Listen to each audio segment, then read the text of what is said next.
Hello. I was a bit worried that this wasn't going to work, so I started just a minute early.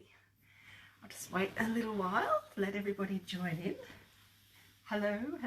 I'm so pleased this has worked. I've been having all sorts of trouble with my Facebook page. If there are any Facebook experts out there, get in touch. I'm so struggling so hard. Hello, good morning. I'm so pleased this has worked. I wasn't sure if this was going to work, but I'm glad that it is. Hooray. So today I have got hi Jazzy, hello. I thought I'd show you some of my projects I've been working on and also tell you a little bit about my Bendigo show preparation. So in next week, this time next week will be the first day of the Bendigo Sheep Show, which is a huge event that happens in Bendigo, well, supposedly every year, but the last 2 years it hasn't happened. So this year's is going to be bigger and better than ever. And I am doing pretty much thinking all about that. That's all I'm doing at the moment. So I just thought I'd show you a few of the things that I'm thinking about, what I'm going to be doing. And I've also got a bit of my workshop stuff, because after the show I'm going to be doing some workshops in Bendigo. Good morning! Oh, hooray! Vicky got her Dotty Spotty book. Yay! Excellent. So yes, I don't even know when. Was it last week? I can't even remember. Very recently I sent out all of my Dotty Spotty pre-order books, and I'll have one box at the show. I actually thought I was going to have more, but they have sold a bit better than I thought they would. So I didn't order enough. So hopefully the one box that I have will be enough at Bendigo Show. Anyway, as I say, my mind is just constantly thinking about the Bendigo Show at the moment. But anyway, let me show you about some works in progress, my projects I've been working on. So a little while back at the Yarn Creative Retreat in the Barossa Valley in March this year, I bought some yarn that I shared with you. So one of them, it's a speckled yarn. So this is very messy wound. So it's mainly a cream yarn, but it's got little flecks of blue and there's bits of goldy, browny sort of colours in there as well. I've never really been a fan of crochet and speckled yarn, and I wanted to try to see if I could make something that looked good. So I bought this. This is yarn that was dyed by Tanya from Yarn Trader. It's see if I can find my label. I don't have a label here. I think it's called Silk and Singles, and it's a mixture of, maybe I wrote it down. It's a 4-ply, so sock fingering yarn. It's single, so it's not plied, it's just one strand of fibre. Hi, good morning. And it's a mixture of silk and superwash merino. So that's the speckled that I bought, but I also bought this blue, which is called Caspian.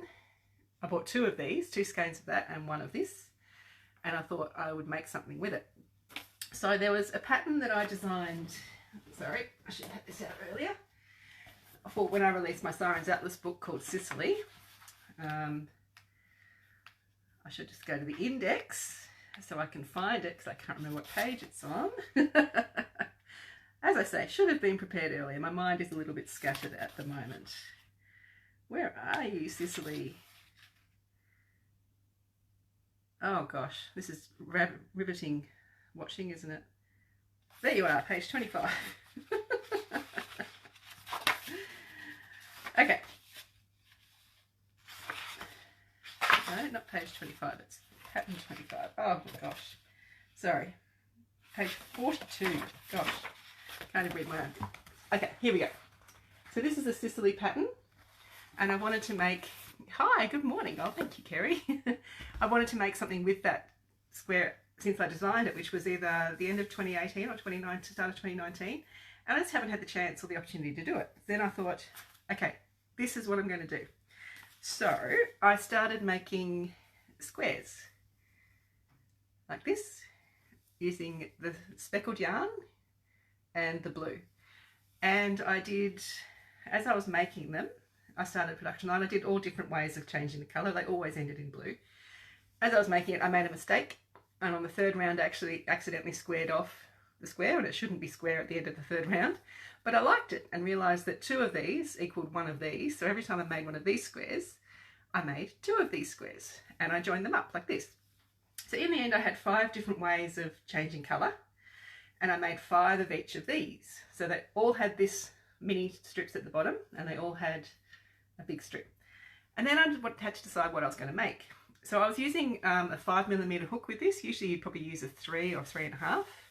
So it's quite, as you can see, very drapey and soft, which is what I wanted. So then I needed to decide what I was going to make with all of these things. And I was running out of the blue, as you could see. There's not a whole lot of that left after from 2 whole skeins. So I ended up with 5 of each. That's 25 of these strips. Now I don't like, if I want to keep warm, I don't like having to reorganise scarves and things, and I'm not really one for shawl pins and shawls and wraps and all that kind of stuff. So I thought, okay, I'm going to make a cowl. But 25 of these makes a really, really long cowl. So, and I also have this real thing about the right and the wrong side of crochet. I don't like seeing the wrong side. It really bothers me. It's a thing.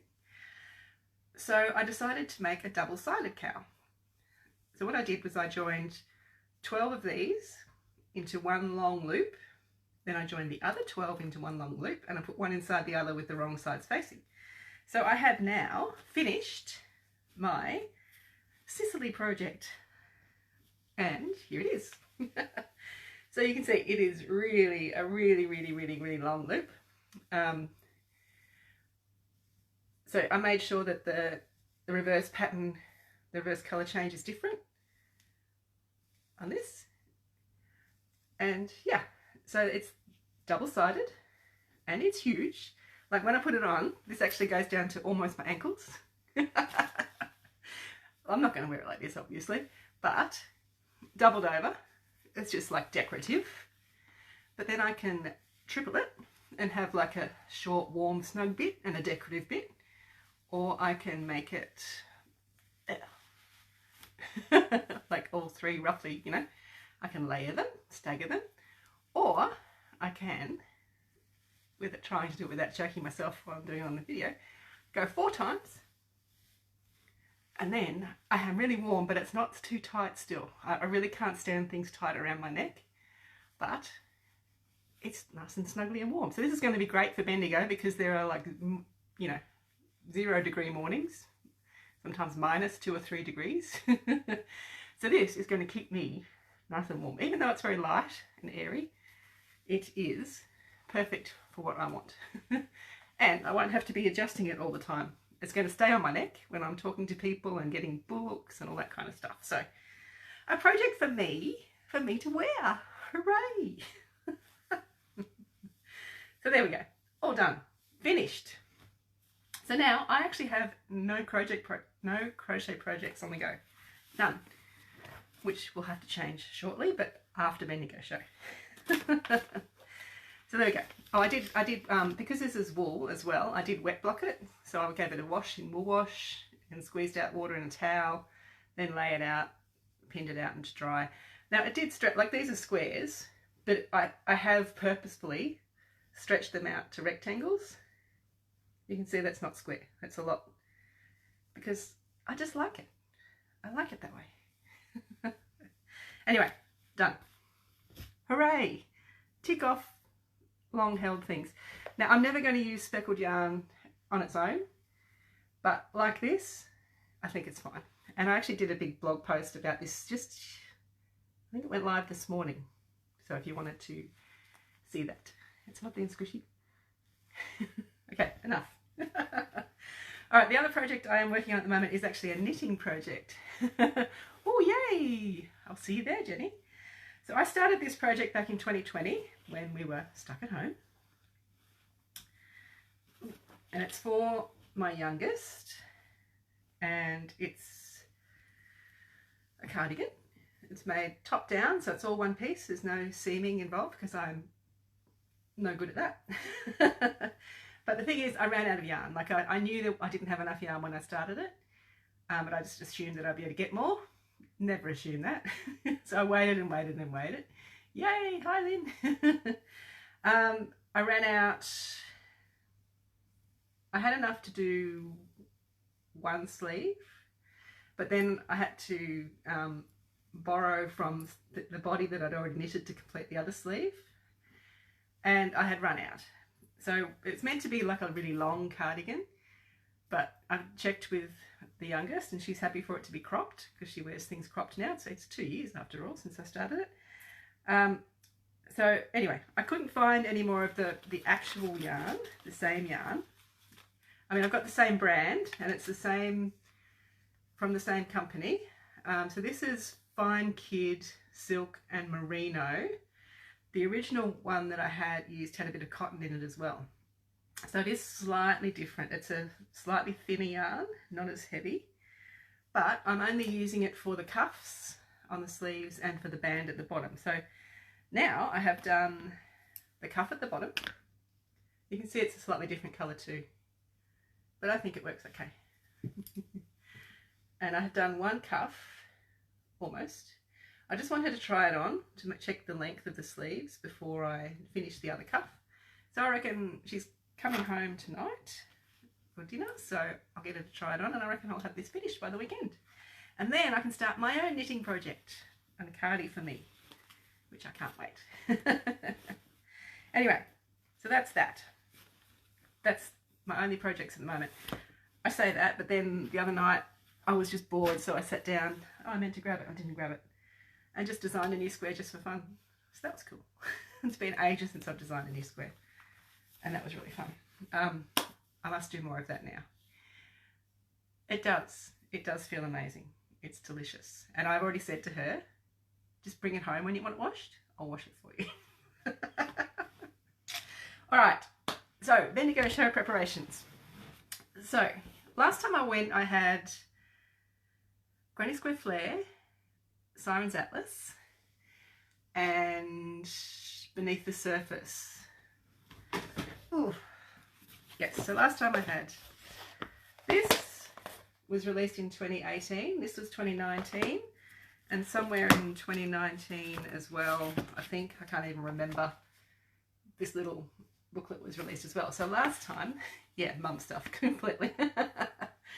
I only had these books, but with these ones, oh yay, another person's got their Dotty Spotty book, yay. So with these books, they're UK, US, paperback and hardcover. So each title, there are 4 versions that I have to take some of each. So when you only had 3 books, that was okay. This year, I've got 7 books, and 3 of them have UK, US, paperback, hardcover. So these 3 books, I've got to take 4 versions of each. So that's 12.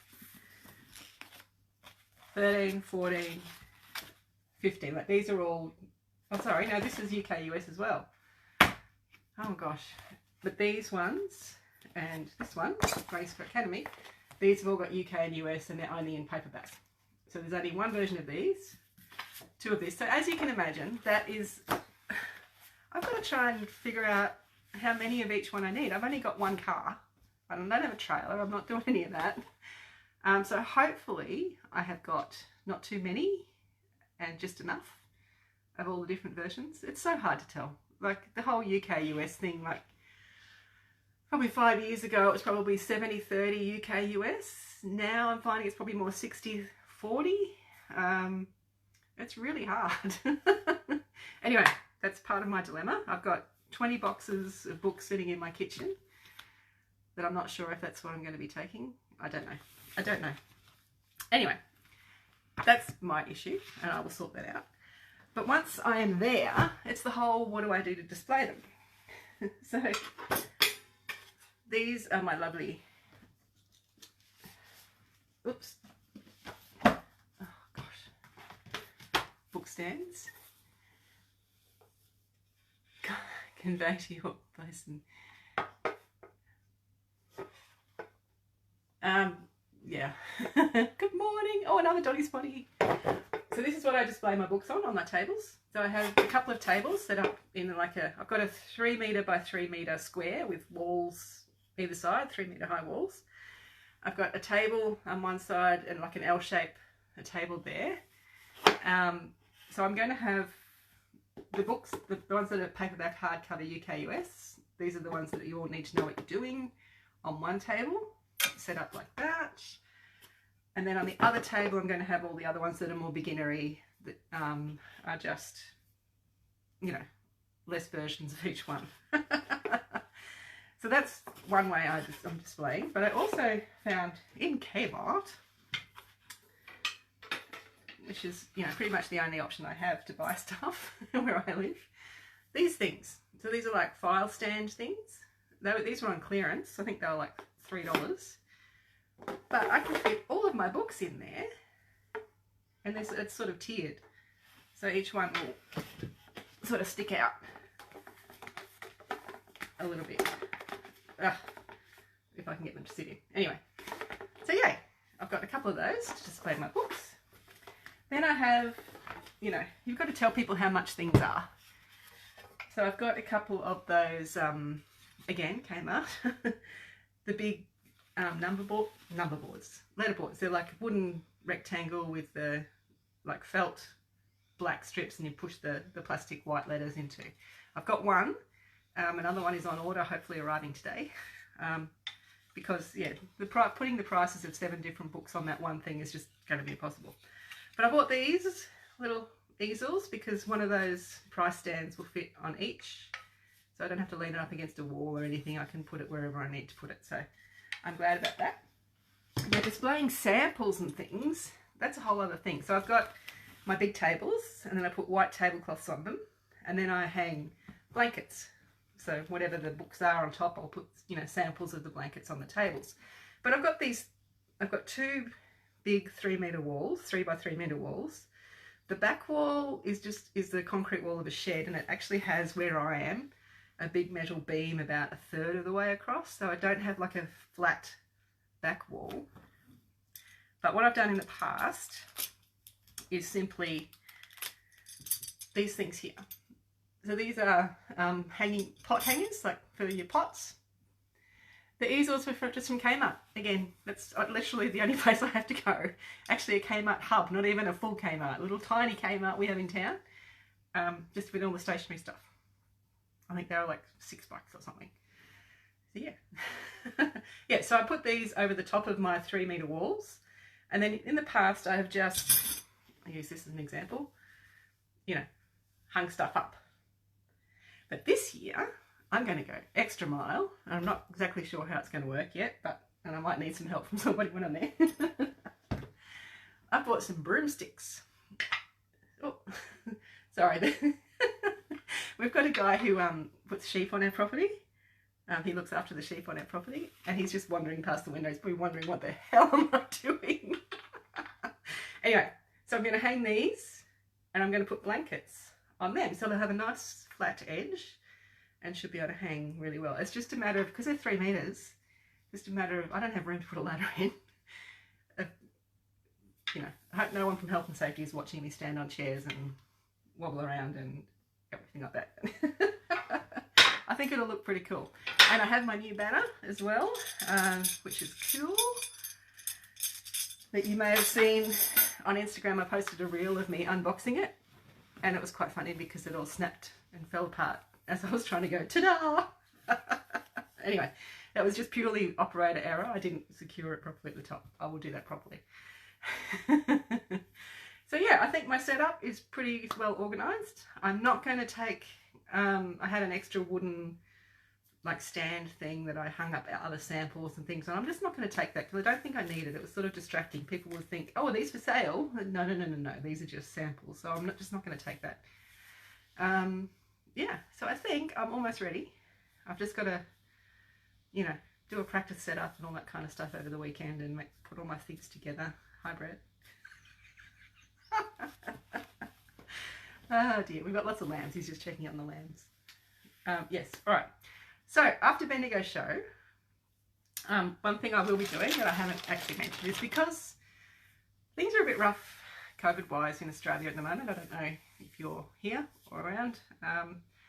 There's 2 new variants that are running rampant, and people are still getting really sick, and there's a lot of people out of work and all that sort of stuff, like having to stay home, isolate, you know, I'm sure everybody, if you haven't had it, you know somebody, or you've had to isolate.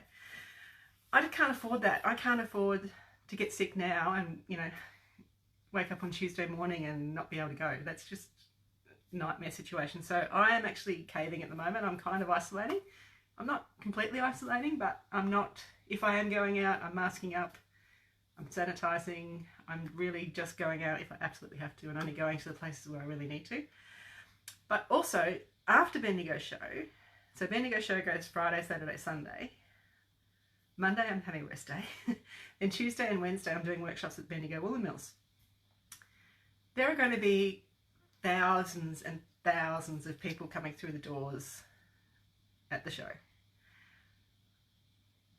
It's going to be nuts. I mean, we haven't had the show for 2 years, so people are really excited. Everybody wants to go, and it's going to be nuts. So, good old N95 masks. I'm going to be wearing one the whole show. I just have to.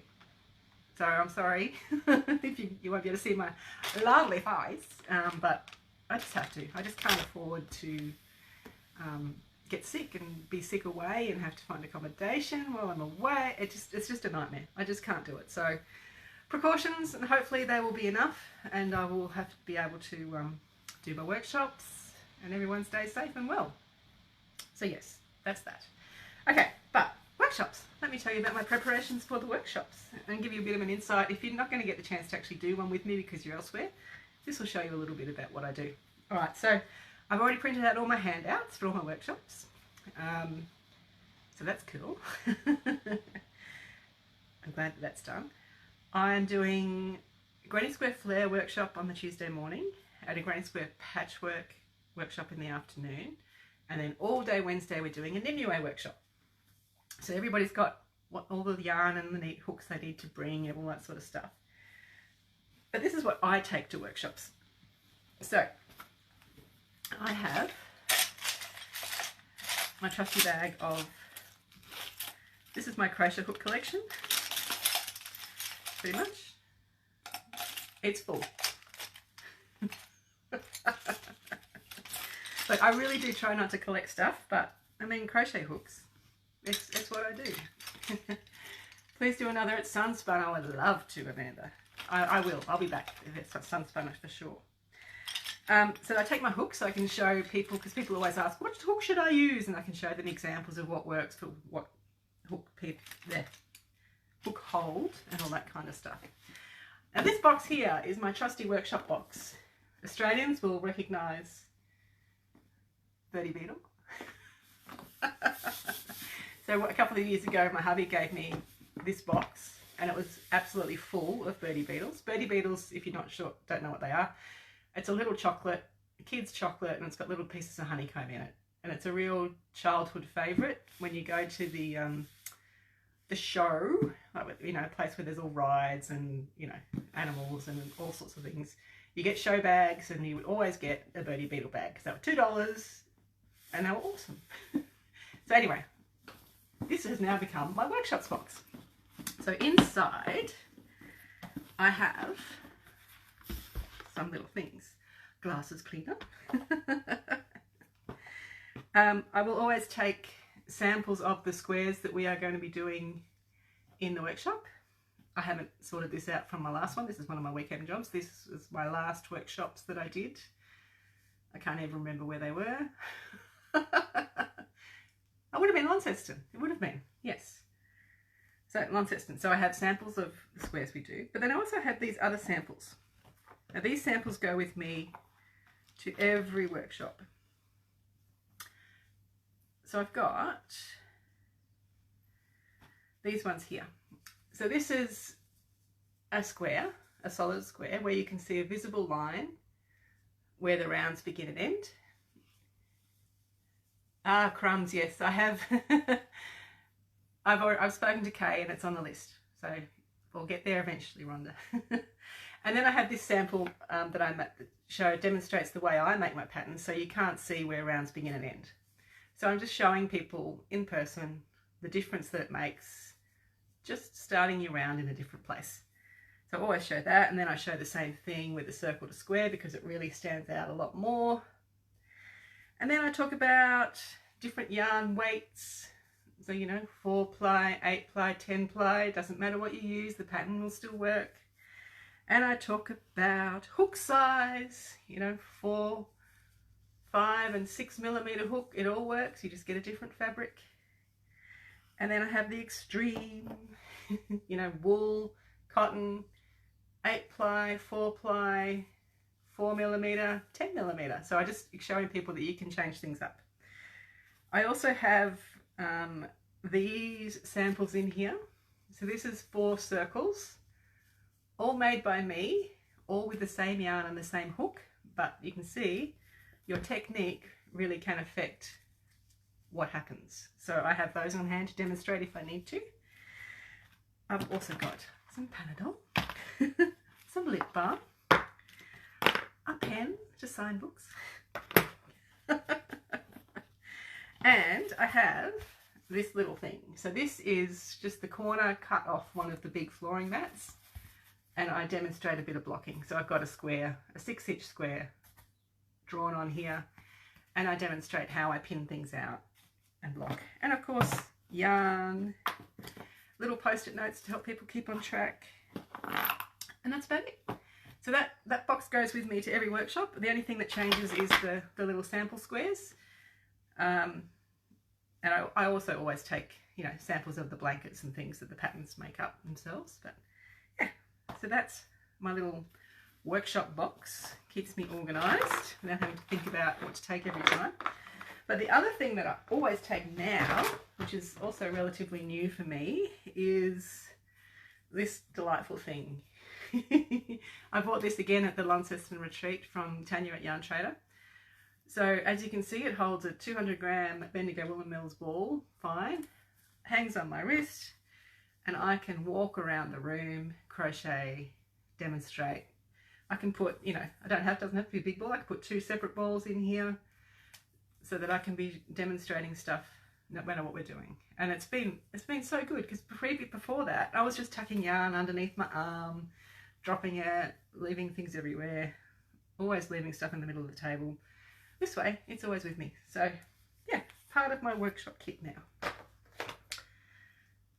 Oh gosh, I've been going half an hour already. I know, it's pretty awesome. Geometry, I think it's called. I can't remember. I think it's Danish anyway. But it's leather and it's red, because I do love red as much as I love blue. I do love red. And it's awesome. So it has a clip at the top, opens up. This, and it all sort of folds up and stuff as well. So yeah, I love it. And that's about it. So that's me. So for the rest of today, I'm going to be probably thinking about Bendigo and trying things out and getting things out of my cupboards, and do I need to take this? Do I need to take that? Is it going to fit in my car? I don't know. Yeah, but fun times. I can't wait. It's going to be really, really cool. I'm not sure if I should talk about the next. There's one more thing that's popped up this morning. It's not a positive thing. I'm wondering if I should talk about it, if I should just let it go. So I will, Jess. All right.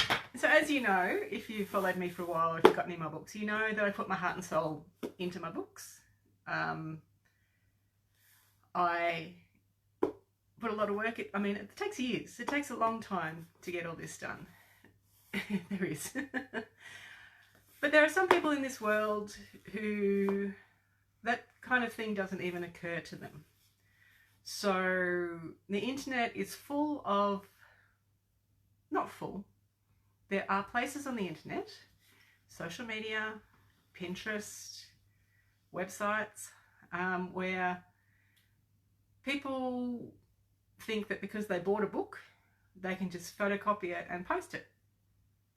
So all of my hard work is basically negated. That's how it feels to me anyway. From their perspective, it probably doesn't even occur to them. They just think, oh, it's out there in the public, anyone can share it. It's not right. I was made aware of, and it happens all the time on Instagram. There are whole accounts. I'm not going to name and shame because that's just pointless.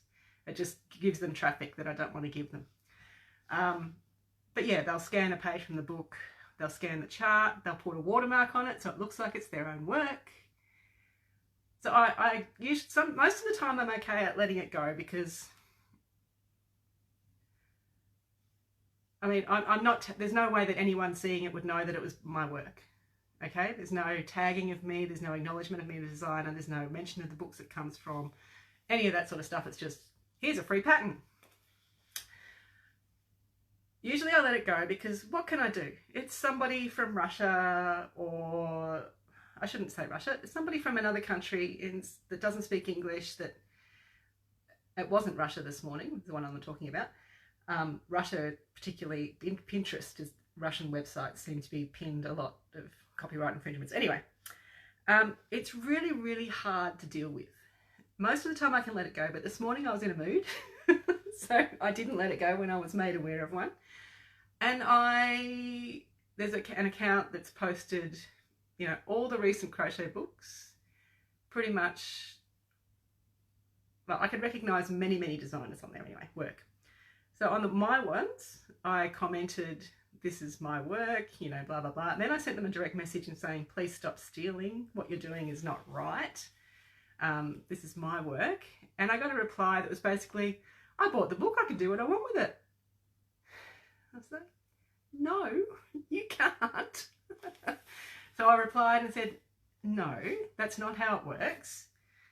Buying a book entitles you to use the patterns for personal use. I'm happy for you to share photos if you tag me as the designer, mention what the book is from, but you do not share the charts online. You do not share whole pattern pages.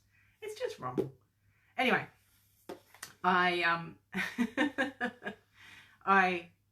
usually I let it go, but this morning I said, no, it's not right. So it entitles you, if you buy a book, it entitles you to make what you want from it, sure, but it doesn't entitle you to share everything for free with your hundreds of thousands of followers.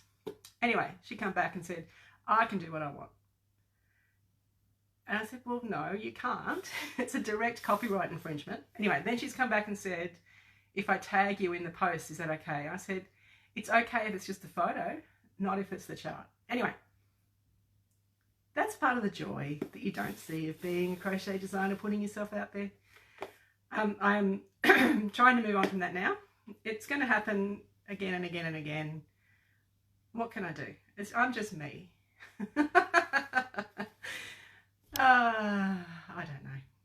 I don't know. Anyway, I don't have the ability to, employ international lawyers to send people cease and desist notices and stuff like that. I mean, anyway, enough. I've said what I need to say to that person, and I'm probably going to be blocked and not be able to comment or see their work anymore. Yeah, well, hopefully karma is. But I mean, some people just genuinely have a different perspective on things. They really, really do. And it's tough to deal with sometimes. But as I always say, 99% of the people that I deal with who interact with me and my work are absolutely wonderful, and I love it and I appreciate it, and I love it when you share. I love it when I see my stuff popping up in weird Facebook groups I've never heard of, people telling everyone to come and check me out. So I love all of that, and there's a lot of that happens, and I really do appreciate all the people who do the right thing, which is most people. These people who don't do the right thing are very, very small. So thank you. Thank you for listening to me rant. And yes, I'm going to go and get on with my day now and get organised and hopefully fit everything in my car next week. Thanks very much for joining in, and I will see some of you, hopefully, next week at the show. Yay! I do. Thank you very much. Thank you, Sonia. Thank you. Thank you, everybody, and I will see you soon. Thank you. Thanks, Rhonda. Thank you. Thanks for all the hearts, for the love. All right, I'm going to go. Thank you very much. Bye.